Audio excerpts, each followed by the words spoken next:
le reconnaissez? C'est Homo sapiens en train de frotter son silex pour faire du feu. C'était il y a entre 400 000 et 1 million d'années. C'est sans doute le premier pollueur de la planète. Vous vous dites que dans notre monde moderne, technologique et ultra connecté, on est bien loin de cet ancien cousin. Eh bien non, je suis au regret de vous dire que, par bien des égards, nous sommes restés très proches de lui. Sapiens a passé son temps à brûler tout ce qui lui tombait sous la main. Il a commencé avec le bois, pour sa nourriture, pour faire des armes, mais aussi pour faire des outils. Et puis ensuite, il a brûlé du charbon, du pétrole, puis du gaz, pour faire fonctionner des machines, encore plus de machines, toutes à combustion. Vous voyez, on n'est pas encore sorti de l'ère du feu. Et qui dit feu, dit carbone. Quand Sapiens brûle, il émet du carbone dans l'atmosphère. Alors, ok, aujourd'hui, l'image du carbone n'est pas très reluisante.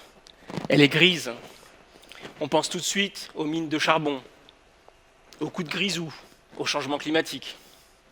Mais le carbone, c'est la vie. Il n'y a pas de vie connue sans carbone. Et il peut être magnifique quand c'est du diamant. C'est le 4e élément le plus abondant dans l'univers, le 15e élément le plus abondant sur la Terre. Alors on nous dit qu'il faut décarboner notre énergie. C'est vrai, mais je pense différemment. Je pense qu'on ne peut pas se passer de carbone. Il faut revoir l'usage du carbone. Moi, j'ai passé 20 ans à faire de la recherche et j'ai créé une entreprise qui va fabriquer du carbone pour faire des batteries pour les énergies renouvelables et les véhicules électriques de demain. On veut fabriquer du carbone sans brûler de carbone, à partir de matières premières biosourçables, et pourquoi pas de CO2. Bref, on veut faire des batteries au carbone, zéro carbone. Le carbone, il a fait notre passé. Le carbone est très présent aujourd'hui, un petit peu trop dans l'atmosphère, et un petit peu trop dans ma vie de tous les jours aussi. J'en suis devenu un expert. Et je pense qu'il aura une place fondamentale dans notre futur. Mais revenons un petit peu en arrière. Prenons une perspective historique. Si Sapiens a brûlé sans arrêt du carbone, et si nous continuons à brûler des énergies fossiles, c'est parce que c'était facile et c'était profitable. Regardez la corrélation entre ces deux courbes. Vous avez en bleu la courbe de l'indice de développement humain. C'est une mesure du bien-être mis en place par l'Organisation des Nations Unies. Pour faire simple, c'est une mesure de notre bonheur sur Terre, moyen. Et vous avez en gris, le carbone, la quantité d'énergie utilisée par Sapiens au cours du temps. Vous voyez que ces deux courbes grimpent en parallèle. Qu'est-ce que ça veut dire? Ça veut dire que plus on consomme de l'énergie, plus on est heureux. C'est une valeur moyenne, bien entendu. Je ne parle pas de toutes les inégalités qu'on peut trouver sur Terre en termes d'accès à l'énergie et d'accès au bonheur. Mais c'est une valeur moyenne qui fonctionne bien. Et si vous regardez la courbe de la population humaine, ici en rouge, vous voyez qu'elle grimpe de la même façon. Qu'est-ce que ça veut dire? Ça veut dire que plus on a utilisé de l'énergie, plus on a rendu des gens heureux autour de nous. Ah ouais, ça marche bien. Bien sûr, en face de nous se trouve le mur du changement climatique. Et vous avez la courbe jaune, ici, qui présente l'augmentation du taux de CO2 dans l'atmosphère. C'est un mur infranchissable. Toutes ces courbes sont parallèles. Ça ne peut pas durer, c'est plus tenable. Est-ce qu'on est obligé de continuer à augmenter notre consommation d'énergie pour augmenter notre bonheur, au détriment de notre planète? Ce n'est pas possible. Il faut trouver autre chose. Qu'est-ce qu'on peut faire? Réduire notre bonheur? Revenir au temps passé? J'y crois pas trop. Réduire la population? J'en parle même pas. Essayer de mieux utiliser l'énergie, moins la gaspiller? Oui, ça c'est une piste valable. Mais moi, je veux vous parler de l'utilisation de nouvelles formes d'énergie qui ne rejettent pas de CO2 dans l'atmosphère. Bien sûr, on veut tous les énergies renouvelables. On veut tous le solaire, les énergies de la mer, l'éolien. Ce sont des énergies qui, à l'usage, ne rejettent pas de CO2 dans l'atmosphère, même si pour beaucoup d'entre elles, elles rejettent du CO2 à la fabrication. Il faut faire fondre du silicium pour faire des panneaux solaires. On utilise beaucoup de béton, très émetteur de CO2, pour faire tenir les éoliennes droites quand il y a du vent. Le point commun de toutes ces énergies bas carbone, c'est qu'elles produisent de l'électricité. L'électricité, c'est le vecteur de la transition énergétique. Moi, je suis ingénieur en électricité. J'ai beaucoup travaillé dans l'énergie. D'ailleurs, mes parents disaient que j'en avais beaucoup à revendre. J'ai commencé ma carrière dans le nucléaire, au sein du commissariat à l'énergie atomique, pendant une vingtaine d'années. Et puis j'ai eu la chance d'être embauché dans un laboratoire solaire. Mon job, c'était d'expertiser les systèmes photovoltaïques pour le compte du gouvernement français partout dans le monde. J'ai voyagé dans des endroits magnifiques. Il y a pire comme job. Mais c'est là que j'ai touché du doigt l'importance du stockage pour les énergies renouvelables, mais pas seulement. Le problème avec les énergies renouvelables, c'est leur principal défaut, c'est qu'elles sont intermittentes. Ça veut dire qu'il y a un risque qu'elles ne produisent plus quand on en a besoin, ou qu'elles produisent trop quand on n'en a plus besoin. Alors pour ajuster les courbes de production et de consommation, il faut être capable de stocker l'électricité. C'est le rôle des batteries. C'est un enjeu majeur pour notre futur, que ce soit pour les énergies renouvelables ou pour la mobilité. Je vous le dis, le stockage de l'électricité, c'est l'avenir de l'humanité. En parlant d'humanité, je me souviens, c'était en Indonésie, on était perdus en plein milieu de la jungle et on installait un système solaire en plein cagnard. On manipulait des batteries au carbone, des batteries au plomb, pleines d'acide, et il fallait les protéger des enfants pour pas qu'ils se brûlent. C'était pas facile. Mais j'ai eu la chance d'actionner le disjoncteur du village le soir. Et je peux vous dire que quand j'ai vu le visage de ces personnes qui ne connaissaient pas du tout l'électricité s'illuminer lorsque tous les lampadaires se sont allumés, c'était magique, c'était la fête au village. C'est là que vous vous rendez compte que l'énergie, ça peut rendre heureux. Alors, j'ai toujours gardé un petit peu de cette lumière au fond de moi dans tout ce que j'ai fait après cette expérience. Au milieu des années 90, une nouvelle technologie de batterie est arrivée qui ont remplacé les batteries au plomb, sont les batteries au lithium. Elles ont plus d'énergie, elles sont plus légères, plus compactes. Les inventeurs des batteries au lithium ont été récompensés du prix Nobel de chimie en 2019. Vous voyez, c'est très récent. Et les batteries au lithium sont en pleine expansion aujourd'hui.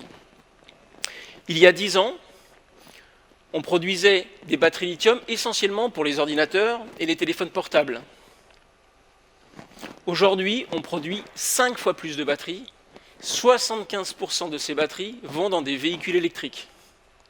Et ces véhicules électriques ne représentent que 2% du parc mondial automobile. Vous imaginez le nombre de batteries qu'il va falloir produire quand on va vouloir passer à 50% de véhicules électriques? C'est monstrueux. La Commission européenne estime que d'ici 2030, pour répondre à la demande des véhicules électriques, il va falloir mettre en service entre 45 et 90 usines géantes de batteries. Ces usines géantes, on les appelle des gigafactories. Et là, vous avez une illustration de la gigafactory numéro 4 de Tesla, qui se trouve à côté de Berlin, dans une magnifique forêt. Ils ont été obligés de couper 300 hectares d'arbres. Pour fabriquer ces batteries, il faut des métaux qui sont rares ou qui vont le devenir, comme le manganèse, le cobalt ou le cuivre. Elles sont difficiles à recycler. Et on passe plus de temps à les recharger qu'à les utiliser. Je vois que vous avez fait cette expérience aussi. Et qu'est-ce qu'on fait dans ce cas-là? Eh bien, on en prend plusieurs. On ne se rend pas compte de l'impact carbone des batteries au lithium aujourd'hui. Une méta-étude suédoise a été publiée en 2020, basée sur 40 articles scientifiques. Il a montré que 1 kWh de batterie lithium, c'est-à-dire à peu près une batterie de 5 à 10 kg, émettait entre 150 et 250 kg de CO2 dans l'atmosphère. 10 fois leur poids. Oui, j'ai bien dit kilos. C'est énorme. Une Tesla, c'est 75 kWh. Ça veut dire qu'elle émet entre 11 et 18 tonnes de CO2 dans l'atmosphère, rien que pour la batterie. Bon, heureusement, même cette Tesla, elle va finalement, à l'usage, au bout de 4 ans, émettre moins de CO2 qu'une voiture thermique. Mais quand même, c'est gigantesque. Le comble, c'est que dans une batterie lithium, il n'y a pas beaucoup de lithium. Il y a beaucoup plus de carbone.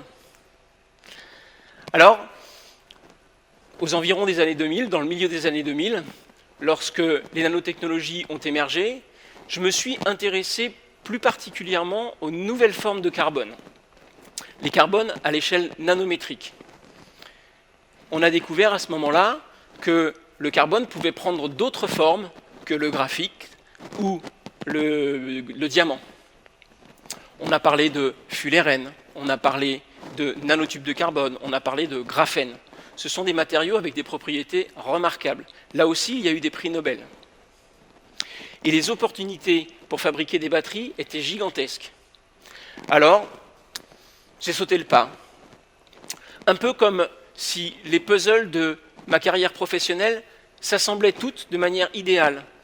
Les énergies renouvelables, le solaire, le carbone, les nanotechnologies, l'humanité. Et j'ai décidé de créer une entreprise pour fabriquer des batteries pour les énergies renouvelables et pour les véhicules électriques. Mais pas n'importe quelle batterie, des batteries qui font la part belle au carbone. Alors les batteries au carbone que l'on développe, elles se rechargent en quelques minutes.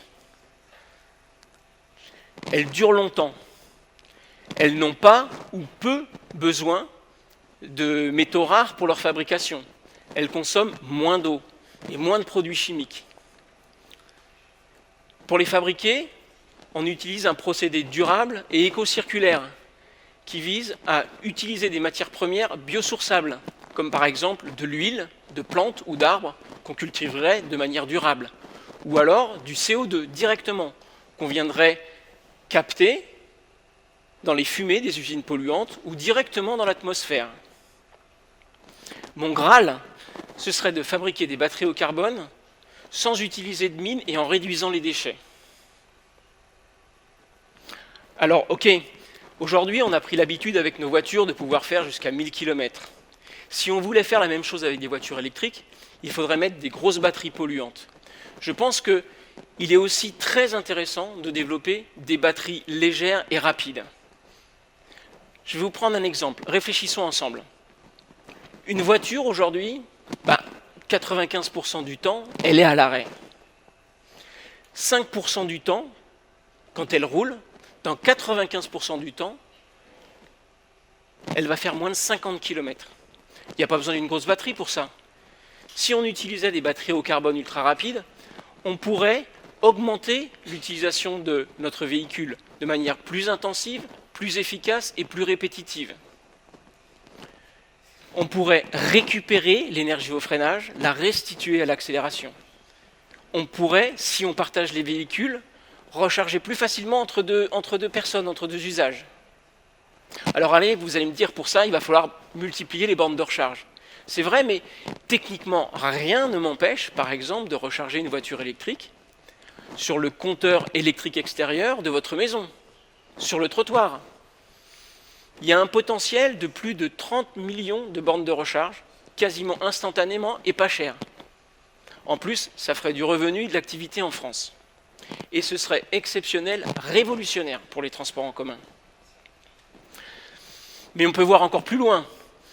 L'électricité, c'est extrêmement flexible, ça s'échange très vite. On pourrait très bien imaginer que les voitures se rechargent les unes les autres. Fini le coup de la panne. Et qui sait, ça pourrait créer de nouveaux emplois.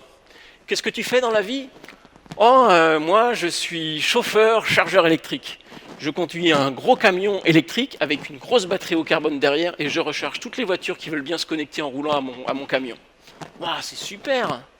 Il y a même des projets qui visent à développer des routes qui rechargent directement les voitures, en continu, sans contact, par induction. C'est plus 1000 km qu'on va pouvoir faire. C'est le tour de la Terre d'une seule traite. Bon, ok, j'arrête. Peut-être que je rêve un petit peu trop. Mais c'est vrai, on est à l'aube d'une nouvelle ère en termes de mobilité. Raymond DeVos le disait bien. En France, on n'a pas de pétrole, mais on a des idées. Lui avait décidé de troquer sa 2 chevaux pour une 2 bœufs. Mais il avait bien raison, l'humoriste. Aujourd'hui, on a de moins en moins de pétrole, donc il va falloir avoir de plus en plus d'idées. Et moi, je pense très profondément, comme Nicolas Bouzou, que l'innovation sauvera le monde. C'est pour ça que je pousse cette idée de batterie au carbone plus respectueuse de l'environnement. Et vous, êtes-vous prêts à changer vos modes de déplacement? Êtes-vous prêts à trouver des solutions qui sont plus durables, plus respectueuses de l'environnement, plus électriques, plus rapides? Merci beaucoup.